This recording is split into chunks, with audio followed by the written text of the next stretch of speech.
ഈ ലോക്സഭാ തെരഞ്ഞെടുപ്പിന് മുൻപുണ്ടായ വലിയ മാറ്റമാണ് പി സി ജോർജിന്റെ ബി.ജെ.പിയിലേക്കുള്ള രംഗപ്രവേശം. പി സി ജോർജ് വന്നതുകൊണ്ട് യഥാർത്ഥത്തിൽ ബി.ജെ.പിക്ക് ഗുണമുണ്ടാകുമോ?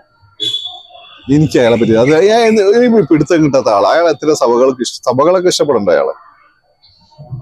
അപ്പൊ സഭകൾക്ക് അയാൾ പമ്പളാരി പിതാവിനോട് അനുഗ്രഹം മേടിച്ചപ്പോയെന്നോ ബി.ജെ.പി ചേർന്നപ്പോ പിതാവ് പറയുന്നു എന്നെ വിളിച്ചു പറഞ്ഞിട്ടുണ്ട്, അത്രേ ഉള്ളൂ. ഇതാണ് പി സി. അയാളെ ക്രെഡിബിലിറ്റി എങ്ങനെ അയാൾ എന്നെ നശിപ്പിക്കും. അതുകൊണ്ട് പ്രത്യേകിച്ച് എന്തെങ്കിലും ഗുണം ഉണ്ടാകുമെന്ന് എനിക്ക് തോന്നുന്നില്ല. അങ്ങനെയാണെങ്കിൽ അയാൾ അവിടെ തോൽക്കില്ലായിരുന്നു. ഒറ്റയ്ക്ക് നിന്ന് ജയിച്ചാണ്. ഈ വർത്താനം കൂടി പോയാൽ അവസാനം തോറ്റുപോയത്.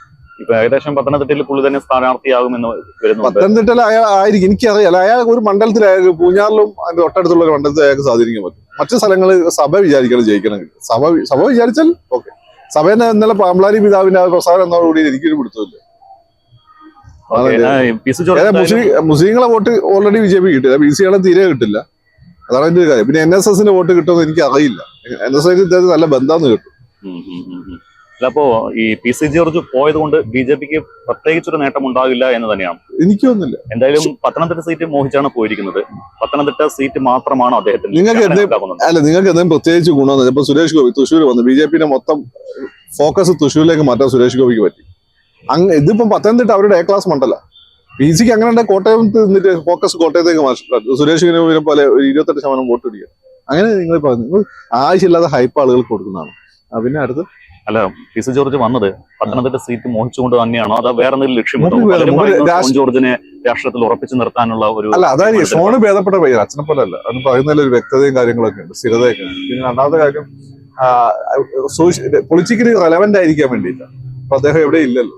അദ്ദേഹം ഒരു ഭേദപ്പെട്ട രാഷ്ട്രീയക്കാരനാണ്. അതൊക്കെ ഇക്കാര്യത്തില് വെറുപ്പൊന്നുമില്ല. പക്ഷെ പലപ്പോഴും നിലപാടുകൾ ഉമ്മൻചാണ്ടി സാറിനെ പറ്റി എന്തൊക്കെയാണ് പറയുന്നത്. ഇപ്പൊ എന്താ അദ്ദേഹം പറയും ഇങ്ങനെയൊക്കെ പറയാം ഒരാളെ ദേഷ്യം പിടിച്ചു കഴിഞ്ഞാൽ.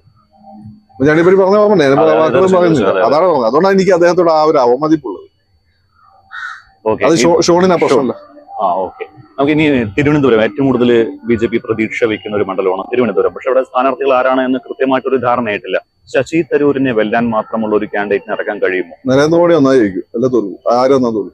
നരേന്ദ്രമോദി വരൂ? ഇല്ലല്ലോ. പറഞ്ഞു ഇനി പറയില്ല, വരാൻ സാധ്യത. അല്ലാതെ വേറെ ആരും വന്നാലും സാധ്യതയില്ല.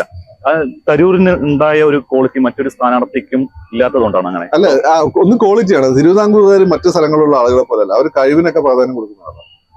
കഴിവുള്ള ആളുകളെ അവരെപ്പോഴും കരുണാകരൻ അദ്ദേഹം അങ്ങനെ ജയിപ്പിച്ചിട്ടുണ്ട്. കഴിവില്ലാത്തമാരെ മത്സരിക്കുമാരെ തിരഞ്ഞെടുക്കും. അത് നഗരത്തിന്റെ സ്വഭാവമാണ്. ഇവിടെയുള്ള ക്രിസ്ത്യൻസ് ആണെങ്കിലും ഈ മുസ്ലിംസ് ആണെങ്കിലും നായന്മാരാണെങ്കിലും ഈഴവരാണെങ്കിലും ആ ഒരു കോസ്റ്റൽ ബെൽറ്റിലുള്ള ലാറ്റിൻ ക്രിസ്ത്യൻ പെന്തക്കോസ് വോട്ടുകളൊക്കെയാണ് ഒരു പാറ്റേണിൽ കോൺഗ്രസ് മുന്നോട്ടിരിക്കുന്നത്. അത് പക്ഷെ അത് ഈ നിലവിലുള്ള സാഹചര്യത്തിൽ ബി.ജെ.പി കിട്ടാൻ സാധ്യതയില്ല. പക്ഷെ അവരിപ്പോ ശശി തരൂരിന് തെറ്റിയ. പക്ഷെ അവർക്ക് പറ്റുന്ന വേറെ സ്ഥാനാർത്ഥി ഇല്ല. പന്യം മുമ്പൂടെ MP ആയിരുന്നാണല്ലോ. അപ്പം നിലവിലുള്ള സാഹചര്യത്തിൽ ശശി തരൂരിനെ വെല്ലുവിളിക്കുന്ന രീതിയിൽ തിരുവനന്തപുരത്തെ സ്വാധീനിക്കുന്ന സ്ഥാനാർത്ഥിയാണ്. ഇന്ത്യയിൽ അങ്ങനെ ഒരു സ്ഥാനാർത്ഥി മലയാളിയെ സ്വാധീനിക്കുന്നത് അമിത്ഷാ വന്നിട്ട് പോലും കാര്യമില്ല. മോഡി എന്നായിരിക്കും. പന്ന്യൻ രവീന്ദ്രൻ നിന്നതുകൊണ്ട് പ്രത്യേകിച്ച് ഒരു ഗുണം ഉണ്ടാവില്ല. പാവം മനുഷ്യനാണ്. ആദ്യം ഹൈപ്പ് ഉണ്ടായിരുന്നു. അതായത് പാവം മനുഷ്യനാണ് എന്ന് നാട്ടുകാർക്ക് മനസ്സിലായി. വ്യക്തിപ്രഭാവം ഗുണം ചെയ്യാൻ അത് അതിൽ വലിയ വ്യക്തിപ്രഭാവമുള്ള സൂര്യനല്ല അപ്പുറത്തുള്ളത്. അപ്പൊ ചന്ദ്രൻ വേണ്ട. സൂര്യനെ അപ്പുറത്തേക്ക് ഒരു പ്രോക്സിമ സെന്റിയോർ അടുത്ത സൂര്യനെക്കാട്ട് വലിയ ഗാലക്സി നയിക്കുന്ന ഒരു നക്ഷത്രം വരണം.